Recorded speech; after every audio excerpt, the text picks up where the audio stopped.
NCC গঠনের ব্যাপারে বেশিরভাগ রাজনৈতিক দল একমত পোষণ করেছেন। কয়েকটি রাজনৈতিক দল এটার ব্যাপারে এখনো একমত হন নাই। আমরা আশা করছি ওনারা শীঘ্র একমত হবেন। আমাদের অবস্থান হচ্ছে আমরা এনসিসি গঠনের পক্ষে। আমরা মনে করি এরকম একটি সাংবিধানিক কাউন্সিল হতে পারে। এটা দুইভাবে হবে। একটা হচ্ছে সংসদ চলাকালীন, যখন সংসদ থাকবে একরকম হবে, আর যখন সংসদ থাকবে না তখন যদি এনসিসি গঠন করতে হয় সেটার ফরম্যাট হবে আরেক রকম।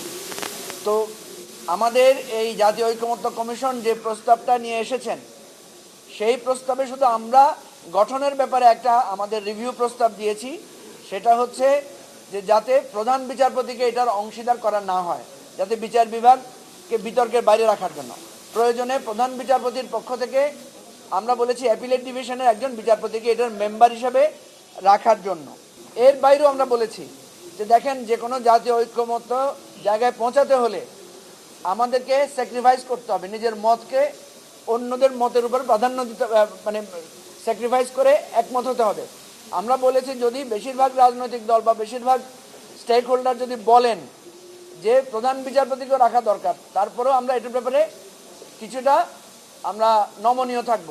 কিন্তু আমরা মনে করি এনসিসিটা গঠন হওয়া দরকার এবং সংস্কারের যে মৌলিক কয়েকটা দিক আছে তার মধ্যে এনসিসিটা হচ্ছে গুরুত্বপূর্ণ।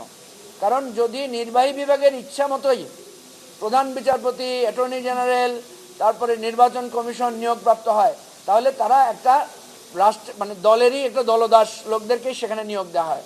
এই ধরনের একটা কাউন্সিলের মাধ্যমে হলে তখন সরকারি দল, বিরোধী দল সকলের সমন্বয় থাকবে এবং এটা একটা জবাবদিহিতা এবং অপেক্ষাকৃত অনেক বেটার একটা ফরমেশন আসতে পারে। এটা হচ্ছে আমাদের মত।